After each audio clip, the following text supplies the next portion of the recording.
Hola, bienvenidos a Mamá 411 Podcast, un espacio semanal en español que ofrece información, recursos y sugerencias para padres criando hijos multilingües y multiculturales, a cualquier edad y en cualquier parte del mundo.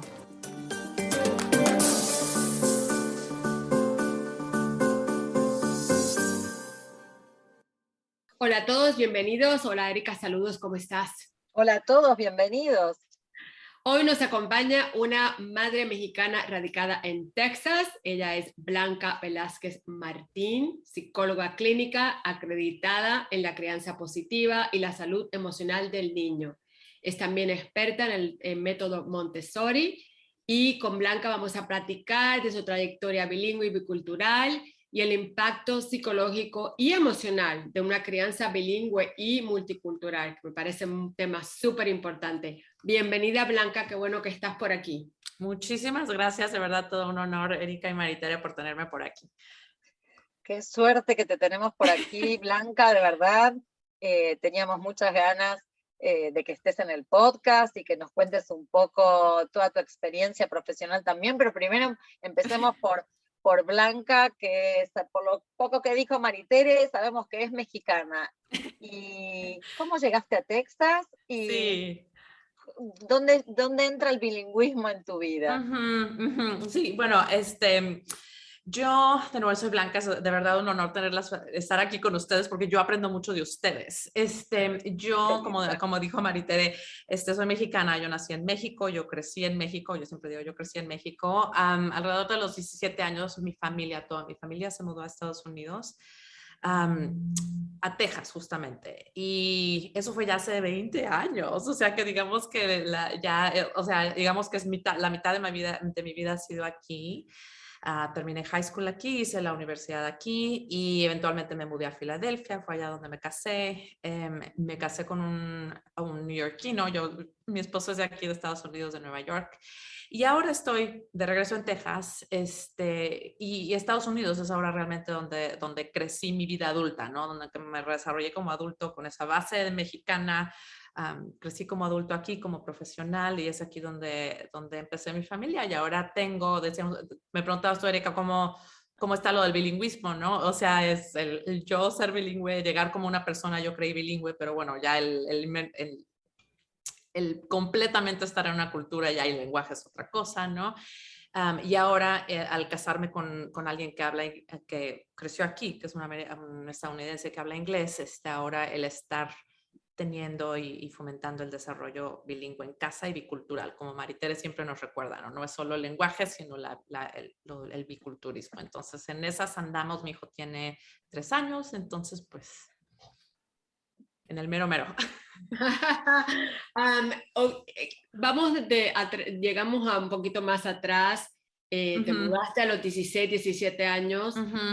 ¿Cómo fue ese ajuste cultural? Sí. ¿Extrañabas México? Obviamente, si viniste en escuela superior high school, habías dejado muchas amistades en la otra escuela allá. Sí. Así que me imagino que eso fue un ajuste bastante difícil. Por ejemplo, yo me comparo porque yo vine aquí muy joven también y eso, dejar mis amistades fue y mi familia obviamente, fue uno de los ajustes más difíciles.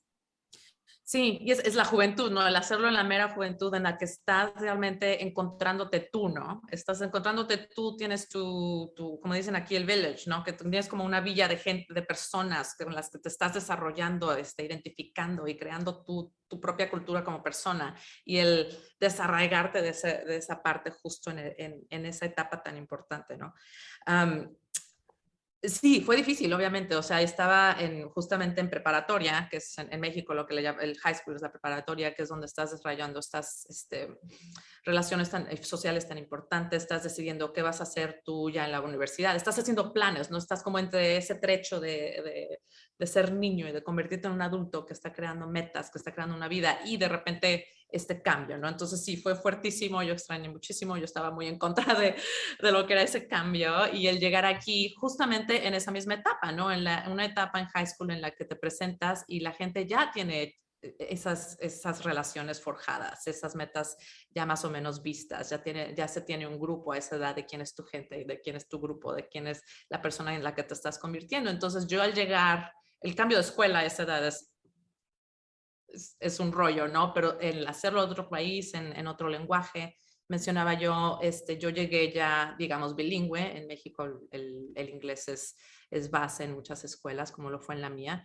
Fue un privilegio que se me dio el aprender, el enfocarnos en inglés desde muy pequeña, pero el ya hacerlo para escuela y el aprender y el desarrollarte como persona preparándote para la universidad y luego hacer la universidad en inglés fue un reto también, ¿no? Es algo que es un constante aprendizaje inclusive ahora. Entonces, un reto en varios aspectos, pero afortunadamente un reto que se presentó con la compañía de mi familia. Lo hicimos todos como familia, no estaba yo aquí sola. Entonces, un reto en el que fue difícil, pero no estuve sola. Qué importante esto que decís, ¿no? De sentirse apoyado Uh-huh. frente a estos retos tan importantes, sobre todo cuando uno se muda ya como de un poco más grande, no solamente no un bebé o no un nene chiquito. Y contanos ahora desde tu rol de mamá. ¿Estás criando bilingüe? ¿Cuáles son las estrategias que usas, de las que te sirvieron seguramente de cuando creciste, de la experiencia de tener una casa bicultural? Contanos un poco. Uh-huh. Sí, muy diferente, ¿no? Y muy diferente a lo que yo pensé que iba a ser. O sea, ahorita, digamos que yo al mudarme aquí y digamos, perfeccionar el inglés y luego yo estar en una escuela en inglés, en universidad en inglés, digamos que el inglés se volvió mi vida, ¿no? Luego trabajar en inglés, obviamente tengo la ventaja de ser bilingüe y he trabajado con familias en español también y parte de mi carrera ha sido también en trabajar en español, pero mi vida realmente se forjó como una vida en inglés en los últimos 20 años, ¿no? Entonces el convertirme en mamá ha sido un poco el regresar a esas bases, a esas raíces, no solo culturales, sino de lenguaje, ¿no? Uno como que asumes, oh, yo soy bilingüe, voy a criar un niño en español. Ha sido un reto el realmente regresar a la vida diaria, al día a día, en las cosas tan pequeñas, inclusive las reacciones que uno tiene de repente, en lo que se me sale, ay, oh my gosh, like, no, a ver, ¿cómo lo diría en español? Y es que hace años que realmente no tengo esas reacciones en español, ¿no? Ahora ya han sido 3 años. Entonces, Erika, me preguntabas de nuestras, estrategias. Yo soy una persona muy basada en la ciencia, ¿no? Como persona y como profesional. Yo, parte de mi profesión ha sido participar en investigación científica en el área de psicología. Entonces, ya cuando me convertí en mamá, era obvio que yo iba a buscar y investigar, ¿no? Entonces se imaginan yo leyendo todos estos estudios de bilingüismo que son un rollo, como ya ustedes lo han hablado, la investigación científica en cuanto al bilingüismo es un despopoche, no tenemos de todo, pero al mismo tiempo sabemos los beneficios y algunas estrategias, ¿no? Entonces, inclusive antes de que naciera mi peque, mi esposo y yo estábamos en la misma página en cuanto a la meta de bilingüismo, la meta de bicultura, de una familia bicultural. Entonces ustedes han hablado de eso como una de las bases más importantes. Eso ya estaba ahí, el hacerlo como equipo. Y decidimos que íbamos a hacer el OPAL, ¿no? Un papá cada lenguaje. Él en inglés, yo en español, retomar esta vida en español, como decía, ¿no? Y eso fue realmente el primer año. Y algo que hemos aprendido en el proceso, y ustedes han hablado ya con muchas profesionales de este tema, es el hecho de que uno pone y Dios dispone, ¿no? Y la vida te da tus lecciones acerca del plan que tenías y cómo no es lineal. Y me he conectado también con muchas profesionales lingüistas que se especializan en esto del bilingüismo en casa y he aprendido que sí, el de que un papá hable cada lenguaje es una de nuestras estrategias, pero no quiere decir que tiene que ser nuestro plan completo, ¿no? Que es algo muy diferente. Estrategias y planes y cómo varía y la flexibilidad que se necesita en el proceso. Entonces, comparado con nuestro plan, que era un plan muy rígido y muy simple, aparentemente, de que cada papá, cada lenguaje, ahorita de hecho ya estamos en una situación en la que tanto yo como mi esposo hablamos español. Entonces ya ha cambiado a que el lenguaje minoritario es lo que hablamos en casa. Mi esposo ha perfeccionado su español en el proceso de lo que fue la pandemia y ahora tenemos como un flujo, ¿no? En el hecho de que que es español. Yo sigo con español solamente, mi esposo fluye a veces dependiendo de la situación y pues es un seguir aprendiendo y seguir un constante dinamismo. Me encanta que tu esposo hable español. Ya hubiese querido que el mío hubiese aprendido. Soy muy afortunada, lo sé. Sí, en aquella época no, él hablaba alemán, ¿no? O había estudiado alemán por alguna razón en Ohio, donde creció, hablaba bien el griego, pero no encontrábamos oportunidad de que ellos aprendieran griego acá. Entonces, en aquel tiempo donde no había tantos recursos, escogimos inglés y español porque era usando el mismo, lo usamos de instinto, como Erika y yo siempre hablamos, que se fue de instinto porque no se llamaba, no sabíamos, no existía eso de OPOL, o un papá, una lengua, eso no existía. La sabiduría de mamá que ya tenían, o sea.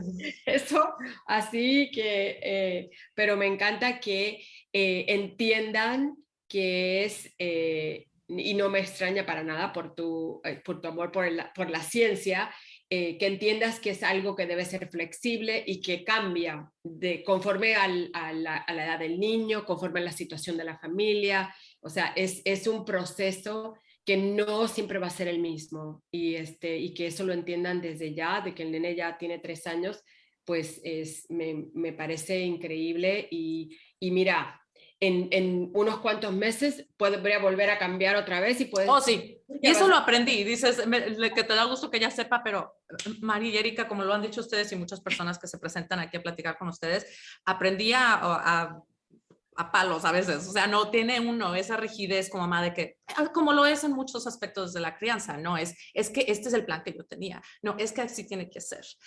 Inclusive lo que nos muestra lo que vemos en la tele, en las películas, de que una familia habla inglés y español y es como algo perfecto, ¿no? Y no es, o sea, de repente en algún momento hablé con la lingüista con la que comentó de esta como pérdida que tuve yo en el proceso de esta imagen perfecta en la que íbamos a tener inglés y español, iba a ser perfecto, ¿no? Y nunca se iban a mezclar los dos, iba todo a ser, ¿cómo? Pero esa es la imagen que la tele nos da, ¿no? O que nos hacemos en nuestra mente acerca de cómo decir, no, al contrario. Y como dices tú, Mari, cambia, es un cambio constante. O sea, tuvimos esto de la pandemia, seguramente no hubiera resultado así, de no ser por la pandemia y la dinámica que teníamos. Y ahora que estamos, ya adentrándonos al área de la escuela del niño en inglés, que ahora solamente en inglés, por mucho tiempo tuvimos el privilegio de hacerlo en español. Entonces digamos que el español aquí, allá y por todos lados. Ahora ya tiene la escuela en inglés. Eso nos trae retos diferentes, ¿no? En los que Claro. de nuevo estamos haciendo ajustes y yo tengo que recibir y aceptar el hecho de que su cerebro está haciendo lo que tiene que hacer, que es aprender y practicar el inglés y cómo es eso parte de nuestra familia, ¿no? Pues, exacto. Eres psicóloga clínica, además de tener una certificación internacional como educadora de padres en la disciplina positiva, que me encanta. ¿Qué herramientas recomiendas a los padres para seguir una disciplina positiva en casa? ¿Y qué es lo que más trabajo nos puede dar como padres al seguir esa disciplina positiva? Si tuviera que digamos, decir cuáles son las herramientas, yo les pediría que se enfoquen en 3 cosas.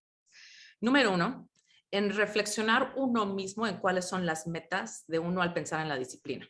O sea, ¿qué significa disciplina para mí, para mi familia, inclusive en mi cultura? No estamos hablando de biculturalismo y el hecho de que como familia tenemos que tener una idea muy clara de a qué me refiero con disciplina. Porque mucho de lo que nos enseñaron, mucho de lo que enseñamos al niño por medio de nuestra disciplina, cuando nuestra meta es guiar o disciplinar o educar, o como quieran decirle, son cosas que nosotros como adultos es algo que tenemos arraigado en nuestra cultura, ¿no? Entonces, algo que les pido a las personas es que realmente sepan qué significa disciplina para ellos y como parte de ese paso, redefinir, darle una nueva definición a la disciplina como una herramienta para enseñar al niño cómo navegar al mundo. Con liderazgo y sí, como su guía, como adulto, pero con respeto y con la relación con esta personita como la meta. Porque cuando lo hacemos para que el niño nos haga caso, para que haga lo que se le pide, o sea, ya no estamos enfocándonos en la relación, estamos enfocándonos en forzar algo. Entonces, si vemos la disciplina como enseñar y forjar una relación, todo cambia, ¿no? El número 2, el enfocarse en la autorregulación de uno, en nuestra propia inteligencia emocional. Mucho de lo que queremos cuando hablamos de disciplina es que el niño haga X, que el niño. Pero la cosa es que todo lo que queremos que el niño haga, las cosas que esperamos que el niño aprenda o las cosas que esperamos hacer para educar, son cosas que a nosotros como adultos se nos dificulta. O sea, queremos que el niño aprenda a navegar su conducta, que maneje sus emociones, que se calme, pero son cosas que a nosotros se nos dificulta hacer, ¿no? ¿Y qué pasa cuando no modelamos lo que tratamos de que ellos hagan, ¿no? O sea, no podemos enseñar lo que nosotros no practicamos. Por ejemplo, cuando hablo de este punto, siempre hablo cuando lo hablo en español, porque no es en inglés lo mismo, hablamos de frases como, me saca de mis casillas, o es que me hizo enojar. Estas frases claramente ilustran mi punto, porque culpamos al pequeñito o culpamos a la conducta de cómo nos desbordamos nosotros. Entonces, por eso el punto es enfocarse en nuestra autorregulación primero para realmente poder enseñar, que era el primer punto. Y tercero y final, porque podemos cerrar con esta parte, sería el ya entonces haber redefinido disciplina y el aprender la importancia de nuestra autorregulación y nuestra propia inteligencia emocional, entonces sí educarnos acerca del cerebro del niño y qué se necesita en cada etapa para lograr la meta de enseñar. Es enfocarse en talleres, libros, consultas con un profesional y si tienes una pareja, hacerlo en equipo para que todo el mundo esté en la misma página y con la misma meta.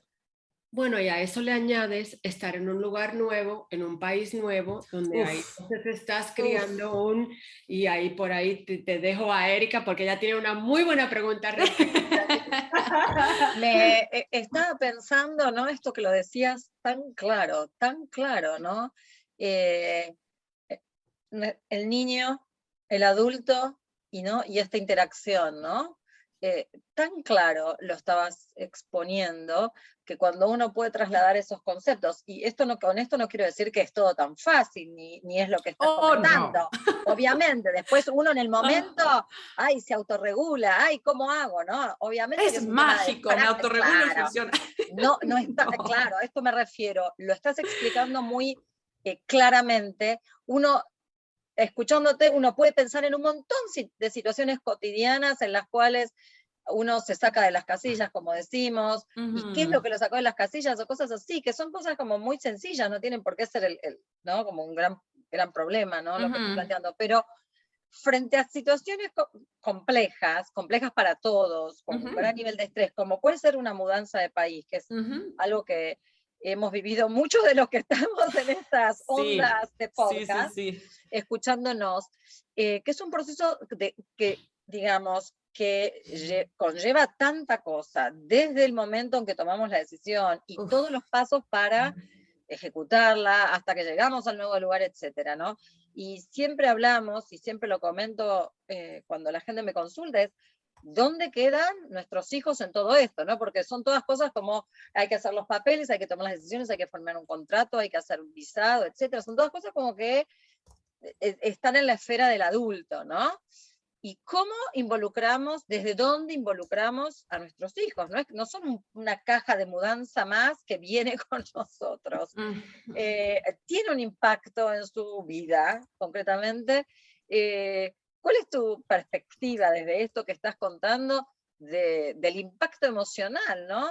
Que sufrimos, que digamos, que nos atañe a todos, pero en especial a nuestros hijos? Sí es sufrir, ¿no? Es que sí es un pequeño sufrimiento, ¿no? En diferentes niveles y a diferentes edades. Es un pequeño sufrimiento, porque pues creo que es una transición. Es una transición. Y la cosa es, cuando pienso en transiciones, como lo es, ya sea tenemos que dejar el parque, o ya es que vamos a empezar la escuela, o la mudanza, son diferentes niveles de transición, ¿no? Para un pequeño, para un niño. Y también depende de la edad de que estamos hablando, ¿no? Yo inmediatamente pienso en niños, en pequeños, pero digamos, la adolescente es otra cosa, ¿no? Hablábamos, Mari, tú y yo, de jóvenes, o sea, es otra cosa. Pero en todos aspectos es una transición. Y algo que me gusta pensar en, algo que se me hace importante es algo que el psicólogo Alfred Adler decía. Él identificó 2 necesidades básicas del ser humano para ser feliz. Y esas eran el sentido de pertenencia, el sentirse que uno pertenece no solo al lugar, sino a la familia, al grupo, a la vida que uno tiene, pertenencia, y el ser amado, el sentirse realmente como que forma parte uno, pertenencia y el ser amado. Y creo que todos los papás tienen, obviamente, esta como la meta de sus hijos, ¿no? Claro que es parte de mi familia, claro que lo quiero, ¿no? Pero se nos olvida que no es solo lo que predicamos o la meta que tenemos o lo que sentimos, sino lo que hacemos para realmente transmitir ese mensaje y para ayudar al niño a sentir y realmente sentir la experiencia de esa pertenencia, ¿no? Y cuando no fomentamos en nuestra vida práctica el otorgarle al niño control, otorgarle roles y papeles importantes de su vida en la familia, es cuando entonces se sienten esos retos emocionales y de conducta. Eso lo vemos si no le damos al niño control en los pasos que se necesitan para poder dejar el parque o para poder empezar la escuela. El niño se desborda y cualquier persona que no se siente en control de su vida se va a desbordar de alguna manera. Todos lo sufrimos con la pandemia, ¿no? Se nos quitó el control de mucha de nuestra vida. Fue una transición. Entonces, eso es precisamente lo que decía Alfred Adler, ¿no? Cuando uno se siente con falta de control, con falta de pertenencia a la vida que está teniendo, se siente uno fuera de control y pierde uno esa armonía. Entonces, en base a esto, lo más importante para transiciones, incluyendo la mudanza, es el darle a la personita, el darle al niño, al joven, poder en la transición. ¿Qué es lo que opina? De uno depende de la edad, ¿no? Pero cuando pienso en niños es inclusive darles información acerca de qué va a pasar, a dónde vamos, por qué vamos, qué va a pasar cuando vayamos. Muy importante es el decirles, esto es más emocional, ¿no? Pero el decir qué va a ser diferente. Muchas cosas van a ser diferentes, pero qué va a seguir igual. Nuestra familia va a estar ahí, vas a tener escuela, va a ser nueva, pero vamos a seguirte apoyando. O sea, hacer una lista como familia de cuáles son las diferencias, los retos, lo que va a cambiar, cuáles son las cosas que se quedan igual.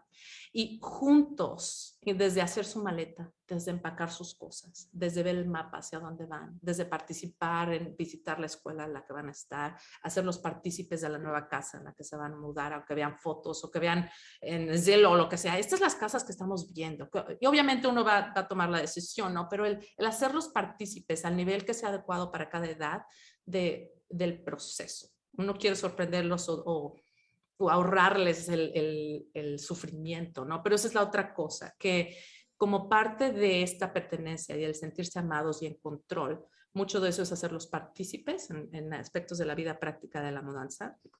Puede ser el empacar, el tomar decisiones, el saber qué está pasando, pero también en validar las emociones, en realmente encontrarnos y aterrizar en lo que tememos como papás al hacerlos partícipes, que es que van a llorar, es que no les va a gustar, es que van a sufrir, y es que esa es parte de la vida, y esa es parte de esa transición, y cómo aprendemos nosotros en esta relación a acompañarnos en esas emociones, en validar esta dificultad que estás teniendo con esta mudanza, y seguir como familia en este proceso, ¿no? Y esa es la parte que es difícil para nosotros como papás en muchos aspectos, en que queremos rescatar, no queremos que sufran, pero justo eso no les quita el sufrimiento, eso no cambia las emociones.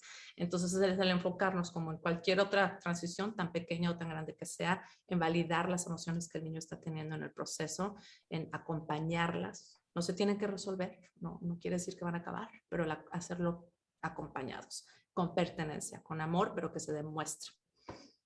Eso me encanta lo que dices porque siento que también es muy importante ser honestos con el niño conforme a su nivel de madurez. Mira, sí, depende de la edad. El cambio también es nuevo para mí, para papi y para mami.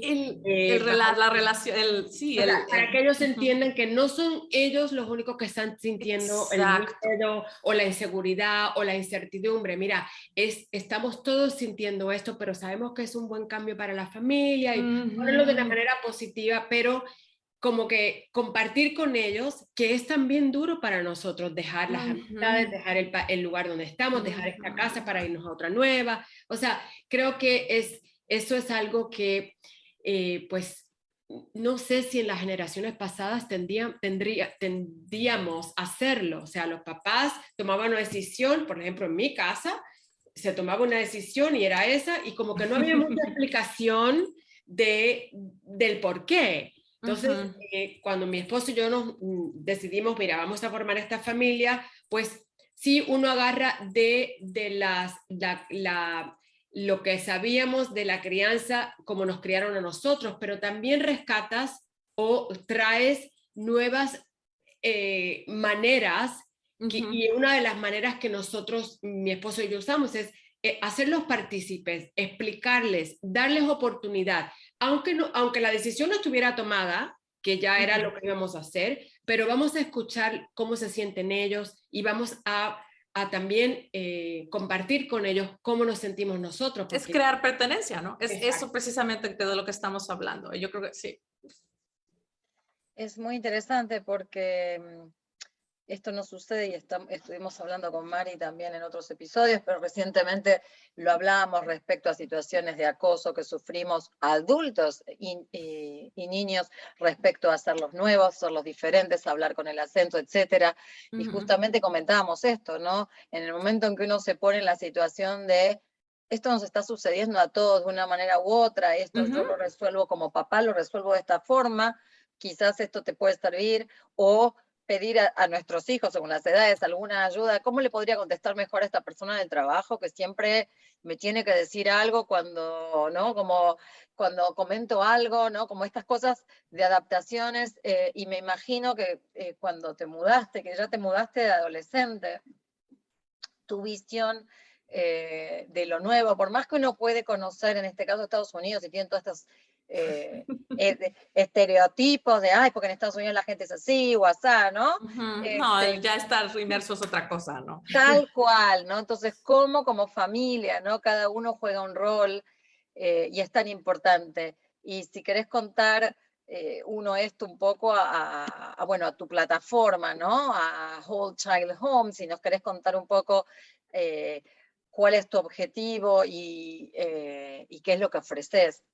Sí, ay, muchísimas gracias. Entonces, sí, como parte de mi proyecto de pandemia, en el conectarme con más papás, con este recurso que ha sido Instagram y social media y eso, surgió la oportunidad de fundar Whole Child Home, que es básicamente una plataforma, como digo, de social media, pero también en la que doy ahora asesorías, cursos, talleres, para precisamente hacer esto de lo que estamos hablando, ¿no? El apoyar a los papás a aprender a cómo forjar esta relación. Es no solo el resolver problemas, porque luego se enfoca uno mucho en resolver problemas, en cuál es la solución para esto, pero no, es el realmente conectarse con la persona que está creciendo en tu casa, con este ser humano con el que la meta es forjar una relación como líder, como persona que le está dando estructura a esta vida que se está formando, pero con respeto, ¿no? Entonces, lo que hago por mi trabajo ahora, no estoy dando tanto terapia, sino más bien consultas de crianza en cómo aplicar esta disciplina, estos principios en casa a base de ciencia, porque mi trabajo siempre ha sido en estrategias con evidencia científica. De nuevo, lo importante es saber o conocer el cerebro del niño para adaptar esas estrategias de manera que sean eficientes en base a lo que sabemos por medio de la ciencia. Y lo que he hecho es ahora formar algunos talleres también al respecto. Entonces doy asesorías, estoy en Instagram también dando algunos tips y talleres cuando se puede. Y todo por internet también, ¿no? He tenido el privilegio de, por este formato, poder comunicarme con gente tanto en México, en América Latina, aquí en Estados Unidos y en Europa también. Entonces ha sido una maravilla y un privilegio. Bueno, qué suerte que hayas podido estar en desarrollarlo esto, como decís, en la pandemia, que fue algo que sucedió con mucha gente, que pudo reorientar su actividad profesional para a este formato, ¿no? A esto de acostumbrarnos a estar lejos, pero estar cerca también. También estás, comentamos antes, ¿no? Mari lo comentaba en tu presentación, estás muy involucrada con el método Montessori, si nos querés contar un poco. Claro que sí. Yo conocí Montessori cuando yo tenía 18 meses. Yo crecí como una estudiante Montessori, soy alumna Montessori. Es algo que mis papás adoptaron y valoraron desde hace décadas. Y siempre supe que sería parte de mi familia, de mi rol como mamá. No sabía que iba a ser parte de lo que les quería compartirle a otros papás de manera profesional. Pero la razón por la que me interesa Montessori, la razón por la que comparto con otros papás la importancia y el valor de este método es porque como persona científica, como psicóloga, veo el valor de las estrategias y del método en fomentar desarrollo emocional saludable, funciones ejecutivas, el valorar al niño la autonomía, la independencia, muchos de los aspectos que ahora sabemos por medio de investigación científica que fomentan el desarrollo saludable del niño, ¿no? Y como María Montessori, por décadas de observación y hace más de 100 años, tomó el tiempo y el respeto de valorar al niño y de desarrollar estrategias que fomentaran esto, ¿no? Entonces, mucho de lo que hago ahora, además de mis asesorías de crianza, es ayudar a las personas, a papás, mamás, hogares, a aprender cómo integrar aspectos del método Montessori a la crianza. Yo no soy educadora, no hago homeschooling ni oriento a personas en cómo educar, digamos, en la parte académica en base al método Montessori, ese no es mi rollo, pero hay muchos aspectos de la crianza, del respeto al niño, del fomentar autonomía, del adaptar nuestro hogar y aprender a cómo, de nuevo, respetar y proveer pertenencia a la personita que está creciendo en nuestro hogar para fomentar un desarrollo saludable, y esas son las partes de Montessori a las que me dedico a ayudar a las personas a implementar en casa. ¿Qué mensaje tienes para los padres latinos expatriados o inmigrantes criando niños fuera de su país nativo? Que no hay una sola manera de hacerlo. Nada define, o en mi manera de verlo, nada define específicamente qué está bien o qué está mal. Cada familia es diferente, cada niño es diferente, inclusive uno planea cómo lo haces con un niño, con el hermanito o la hermanita igual, y no, o sea, no hay manera perfecta, no hay trayectoria lineal, y aun cuando uno lo piensa y ya tiene un plan, esperar que algo cambie y está bien. Como uno decida, está bien. Qué importante esto que decís, ¿no? Como sacar un poco la presión, como uno decida está bien, porque a veces uno como que siente que el famoso hay que hacer las cosas de una manera, ¿ah? Y hay reglas y hay sugerencias, pero bueno, esto de adaptarlo a la dinámica y a la realidad de cada uno. Precisamente, es el dinamismo del que hay que estar consciente.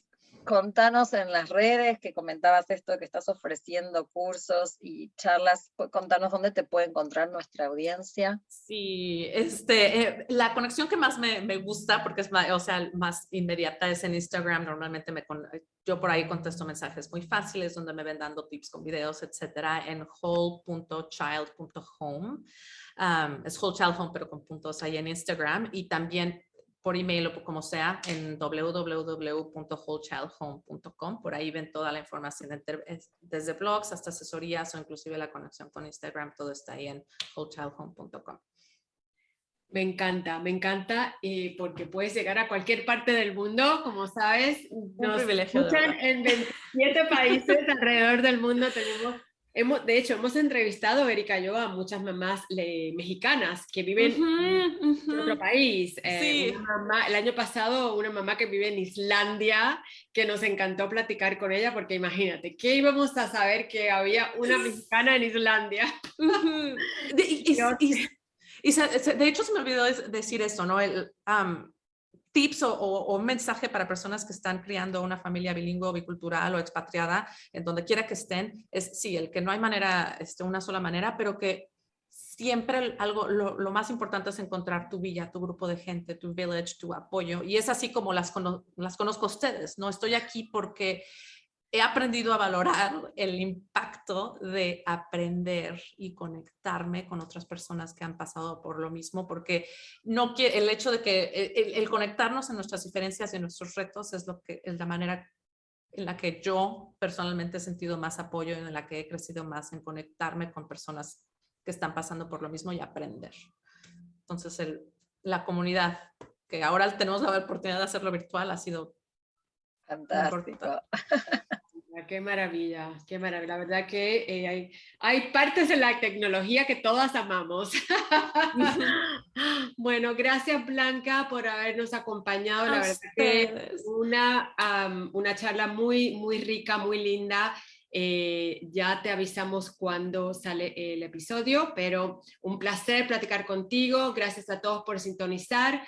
Recuerden descargar los episodios y dejarnos reseñas y comentarios. Hasta la próxima. Hasta la próxima. Gracias. Hasta luego. Gracias por escucharnos. Esperamos que nuestra conversación les haya sido útil. No se olvide de comunicarse con nosotras por medio de las redes sociales en Mamás 411 Podcast. Además de enterarse de nuestros próximos episodios, déjenos saber qué temas les interesaría discutir. Recuerde que nos puede encontrar en iTunes, Spotify, Google Play y todos los lugares donde escucha sus podcasts. Hasta la próxima.